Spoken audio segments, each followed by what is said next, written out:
चलिए यहाँ से हमारा दूसरा वीडियो शुरू होता है। पॉल डी ईगन तक हो गया था। शिक्षण प्रतिमानों से अभिप्राय विशिष्ट अनुदेशात्मक लक्ष्यों की प्राप्ति के लिए निर्मित उपचारात्मक शिक्षण व्यूह रचनाओं से, जिसका कथन है पॉल डी ईगन। शिक्षण प्रतिमानों के आधारभूत तत्व कितने हैं? 4 तत्व हैं। शिक्षण प्रतिमानों का निर्माण किसकी प्राप्ति के लिए किया जाता है? विशिष्ट उद्देश्यों के लिए। शिक्षण मशीन किसने तैयार की थी? सिडनी प्रेसी ने। अभिक्रमित सामग्री और विद्यार्थियों के मध्य होने वाली अंतःक्रिया को अभिक्रमित अनुदेशन कहते हैं। कथन किसने कहा था? बीएफ स्किनर ने। अभिक्रमित अनुदेशन के सिद्धांत कौन कौन से हैं? लघु पदों का सिद्धांत, सक्रिय अनुक्रिया सिद्धांत, पृष्ठ पोषण का सिद्धांत। ये सभी। साखी अभिक्रमित अनुदेशन किसने प्रतिपादित किया था? Shri normal a crowd. यहाँ से भी एक क्वेश्चन जरूर आएगा, 1-2 क्वेश्चन। किस अभिक्रमित में त्रुटि दर 15 से 20% तक कम होती है? साखी अभिक्रमित में। मैथेटिक्स अभिक्रमित अनुदेशन का निर्माण किया था थॉमस एफ गिलबर्ट। याद रखिएगा, इसमें 1-2 क्वेश्चन जरूर आएगा। अभिक्रमित अनुदेशन मूल्यांकन की पहली क्रिया है क्षेत्र जांच। अभिक्रमित अनुदेशन नामक विधि का निर्माण किया था सिडनी प्रेसी ने। शामपट का आविष्कार सर्वप्रथम किसने किया था? James William. ग्राफ कितने प्रकार के होते हैं? ग्राफ 4 प्रकार के होते हैं। टेलीविजन का आविष्कार किसने किया था? जे एल बेयर्ड ने किया था। टेलीविजन के द्वारा शिक्षण प्रदान किया जाता है औपचारिक अनौपचारिक दोनों से, यानी 100 होगा। मोबाइल में उपयुक्त ऐप कौन सा है? फेसबुक, ट्विटर, व्हाट्सएप, ये तीनों होंगे। इंटरैक्टिव व्हाइट बोर्ड का उपयोग करने के लिए क्या आवश्यक है? प्रोजेक्टर, कंप्यूटर स्क्रीन, तीनों की आवश्यकता होगी। 1959 में शिक्षण के शाब्दिक व्यवहार के अंकन एवं विश्लेषण हेतु एक विशिष्ट प्रणाली का विकास किसने किया? नेड ए फ्लेंडर। संपूर्ण शाब्दिक व्यवहार को किन प्रमुख 3 भागों में विभाजित किया गया है? शिक्षक कथन, विद्यार्थी कथन, मौन या विभ्रांति। उपयुक्त सभी होंगे। शिक्षक कथन को फ्लेंडर ने किन 2 प्रमुख भागों में विभाजित किया है? प्रत्यक्ष व अप्रत्यक्ष व्यवहार। होगा। फ्लेंडर की 10 श्रेणियों वर्गों का विश्लेषण किया था। फ्लेंडर की 10 श्रेणियों वर्गों का विश्लेषण किया गया है। यहाँ से 1-2 क्वेश्चन जरूर आएगा। व्याख्या की प्रक्रिया किन 2 भागों में विभाजित की गई है? परिमाणात्मक व्याख्या, गुणात्मक व्याख्या। व्याख्यान देना किस कथन के अंतर्गत आता है? शिक्षक कथन के अंतर्गत आता है। सूक्ष्म शिक्षण का सरलीकृत रूप है। अध्यापक कितने मिनट तक सूक्ष्म पाठ करता है? 2 से 15 मिनट। सूक्ष्म शिक्षण के चक्र में पदक्रमों की संख्या है 5। सूक्ष्म शिक्षण का विकास किस विश्वविद्यालय में हुआ है? स्टैनफोर्ड विश्वविद्यालय। सूक्ष्म शिक्षण के लाभ क्या हैं? शिक्षण प्रक्रिया सरल होती है। छात्र अध्यापक का वस्तुनिष्ठ मूल्यांकन किया जाता है। छात्र अध्यापकों में आत्मविश्वास जागृत करती है। ये सभी होंगे। सूक्ष्म शिक्षण का सरलीकृत रूप है, जिसमें शिक्षक 5 छात्रों के समूह को 5 से 20 मिनट के समय में पाठ्य वस्तु की एक छोटी सी इकाई का शिक्षण प्रदान करता है। किसका कथन है? एल.सी. सिंह। अनुकरणीय सामाजिक कौशल प्रशिक्षण का विकास किसने किया था? क्रुकसेंक। अनुकरणीय सामाजिक कौशल प्रशिक्षण के सोपानों की संख्या कितनी है? 6। अनुकरणीय सामाजिक कौशल प्रशिक्षण का अव्यय कौन सा है? निदान, उपचार, पृष्ठपोषण, ये सभी होंगे। अनुकरणीय सामाजिक कौशल प्रशिक्षण की उपयोगिता क्या है? छात्र अध्यापकों की प्रश्न पूछने की क्षमता का विकास करना, शिक्षक प्रशिक्षण के क्षेत्र में उपयोगी, छात्रों में क्रमबद्धता तथा योजना बनाकर कार्य करने की क्षमता बढ़ती है, सभी होंगे। अनुकरणीय सामाजिक कौशल प्रशिक्षण का शिक्षण काल कितने मिनट का होता है? 10 से 15 मिनट का। अनुकरणीय सामाजिक कौशल प्रशिक्षण कैसी क्रिया है? स्वनियंत्रित। अनुकरणीय सामाजिक कौशल प्रशिक्षण का विकास कब हुआ? 1968 में। समस्या समाधान विधि के सोपानों को क्रम में बताइए। ए, तथ्यों का एकत्रीकरण, परिकल्पना का निर्माण, निष्कर्ष निकालना, फिर लास्ट में मूल्यांकन होगा। पहला क्या हो? तथ्यों का एकत्रीकरण, दूसरा परिकल्पना का निर्माण, तीसरा निष्कर्ष निकालना, चौथा मूल्यांकन। समस्या समाधान विधि का प्रयोग करने से छात्र सीखते हैं स्वतः समस्या हल करना, निरीक्षण व तर्क शक्ति का विकास करके सीखना। ये सभी मस्तिष्क विप्लव नीति के प्रयोग से छात्रों में विकसित होता है चिंतन, आत्मविश्वास, समस्या समाधान कौशल। उपयुक्त सभी। निम्नलिखित में कौन सा कथन सही नहीं है? मस्तिष्क विप्लव विधि शिक्षक केंद्रित विधि है, यही रॉन्ग है, बाकी सही है। मस्तिष्क विप्लव विधि मनोवैज्ञानिक सिद्धांतों पर आधारित है। मस्तिष्क विप्लव विधि छात्रों में सृजनात्मकता को बढ़ाती है। मस्तिष्क विप्लव विधि मौलिक विचारों को बढ़ाती है, सब सही है। सी गलत है। शिक्षण विधियों की उपयुक्त किन तथ्यों पर निर्भर करती है? शिक्षक की योग्यता पर, छात्रों की आयु पर, प्रकरण का स्वरूप। ये सभी।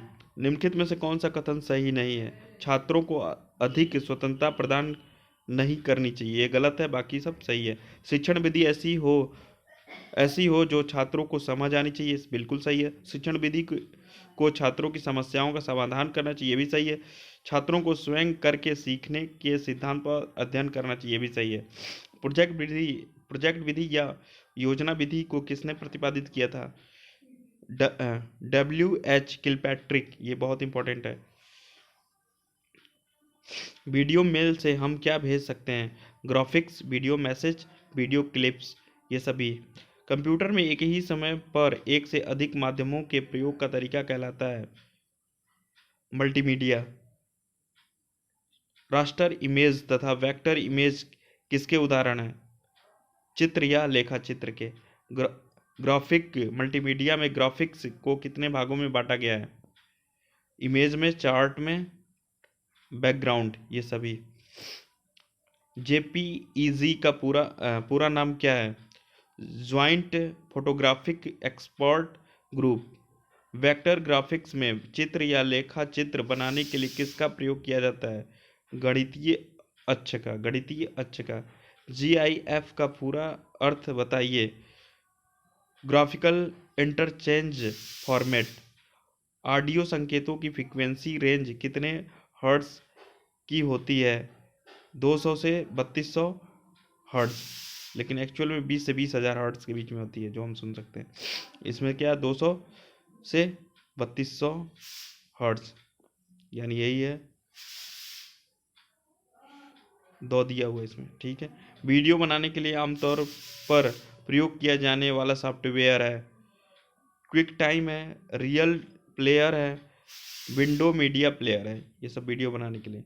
Quick time, window media player, real player, ये सभी क्या है? वीडियो बनाने के लिए आमतौर पर प्रयोग किए गए सॉफ्टवेयर है। शिक्षण सीखने के लिए उद्दीपन, पप प्रदर्शन, उत्साहवर्धन किसका कथन है? वर्टन। शिक्षण का प्रमुख कार्य क्या है? अधिगम के क्षेत्र में प्रभावशालीता लाना। शिक्षण अधिगम कैसी प्रक्रिया है? द्विमुख। शिक्षण क्रियाओं का वह समूह जो कि अधिगम को उत्पन्न करने के लिए प्रेरित करता है, किसका कथन है? स्मिथ का। शिक्षण की क्रियाएं पुस्तक किसने लिखी है? शिक्षण की क्रियाएं पुस्तक किसने लिखी है? थॉमस ग्रीन ने। शिक्षण का कारक कौन सा है? अभिप्रेरणा, व्यक्तिगत भिन्नता, मानसिक तत्परता। ये सभी। पाउलो फ्रेयर के अध्यापक केंद्रित उपागम में कौन सी महत्वपूर्ण प्रक्रिया बताई गई है? स्मृति से याद करना, ज्ञान का उपयोग करना। अध्यापक केंद्रित उपागम की विशेषता। ज्ञान शिक्षक से विद्यार्थी में पहुंचता है। अध्यापक मुख्यतः विषय वस्तु को पूरा करने से ही संबंध रखते हैं। विद्यार्थियों का उत्साहवर्धन करना, ये सभी विद्यार्थियों को किन पहलुओं से समझा जा सकता है? व्यक्तित्व, प्रेरणा, अधिगम के तरीके, ये सभी। ई अधिगम को जाना जाता है इलेक्ट्रॉनिक अधिगम, कंप्यूटर प्रोत्साहित अधिगम, अ ब दोनों। ई अधिगम का आरंभ कहाँ हुआ था? ब्रिटेन में। ई लर्निंग शिक्षा का एक साधन है जिसमें शामिल किया जाता है आत्म प्रेरणा, संचार दक्षता, ये सभी। ई अधिगम में इंटरनेट प्रणाली का उपयोग किया जाता है। इंटरनेट तकनीकी से पाठ्यवस्तु का संचार किया जाता है जिससे ज्ञान की वृद्धि की जाती है और छात्रों की निष्पत्तियों में वृद्धि होती है। किसने कहा था? रोशनबर्ग ने। ई अधिगम की विशेषता है, ये अधिगम छात्र केंद्रित होता है। ई अधिगम कक्षा अधिगम से मितव्ययी होता है। ई अधिगम में छात्रों को अपनी गति से सीखने का अवसर दिया जाता है। उपयुक्त सभी। ई अधिगम के उद्देश्य हैं: ई अधिगम से पाठ्यवस्तु का संचार तथा संप्रेषण करना, ई अधिगम से मिश्रित माध्यमों को प्रोत्साहित करना, मुक्त विद्यालयों में ई अधिगम में शिक्षा प्रक्रिया की व्यवस्था करना। उपयुक्त सभी। ई अधिगम में निहित तकनीकियां हैं: बहुमाध्य सीडी रोम, इंटरनेट पाठ्यवस्तु, आभासी कक्षा शिक्षण, ये सभी। मूक का लाभ क्या है? मुक्त अधिगम सामग्री की संकल्पना का उपयोग एक साथ हजारों विद्यार्थियों को अधिगम अनुभव प्रदान करने की क्षमता रखने वाला, सहपाठियों के मध्य सामूहिक परिचर्चा का प्लेटफॉर्म उपलब्ध कराने वाला, ये सभी। दूरवर्ती शिक्षा में संप्रेषण कैसा होता है? द्विमार्गी। दूरवर्ती शिक्षा कैसी प्रणाली है? अनौपचारिक। दूरवर्ती शिक्षा का प्रयोग कब हुआ था? 1982 में, सन 1982 में। दूरवर्ती शिक्षा का सिद्धांत क्या है? बहुमाध्यम उपागम का सिद्धांत, सक्रिय सीखने का सिद्धांत, शिक्षार्थी में समाजीकरण का सिद्धांत।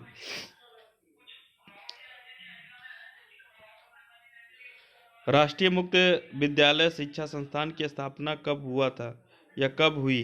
नवंबर 1989।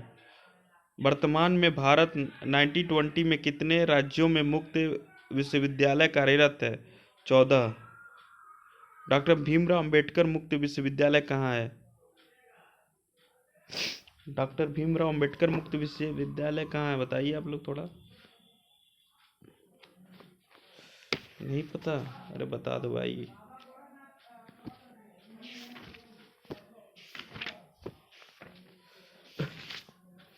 चलिए देखते हैं अभी। एक अच्छे शिक्षण का गुण क्या है? प्रभावी संप्रेषण कौशल का होना। शिक्षण में